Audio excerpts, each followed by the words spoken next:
তো কেমন লাগছে তোমাকে? কেমন লাগছে? এবার আয়নার দিকে আবার মুখটা দেখো তোমার, ভালো লাগছে? আয়নার দিকে একদম দৃঢ় দৃষ্টিতে তাকিয়ে চুল আঁচড়াচ্ছ, তাই তো? হিরো লাগছে কি? স্নান করে গামছা পরে বসে একেবারে মাথা আঁচড়াতে শুরু করে। এবার জামাটা এনে দেবো, তুমি একা একা পড়বে কিন্তু, পড়বে তো? ওর মাথাটা একটু আঁচড়ে দাও।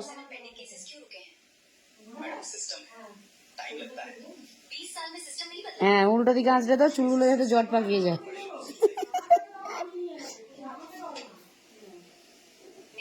বধু, তুমি আমার ভাগটা ওকে দিচ্ছ, তুমি তো আমার মাথার চুল আঁচড়ে দাও, ওকে আঁচড়ে দিচ্ছ কেন? কেন দিচ্ছি তা তো জানি না। তাহলে দেবে না ওকে? আমার রাগ হচ্ছে। তাই নাকি? হ্যাঁ রাগ হচ্ছে? হ্যাঁ। তাহলে রাগেই থাকো। দাদুন শোনা, না না, দাদুন জামাটা এনে দিই, পরে নাও। করবো তুমি একা একা পরবে কিন্তু আজকে জামা। না না, ওই তো শার্ট আছে। হ্যাঁ, শার্ট নিয়ে আসছে, তুমি একা একা পরবে আজকে, ঠিক আছে?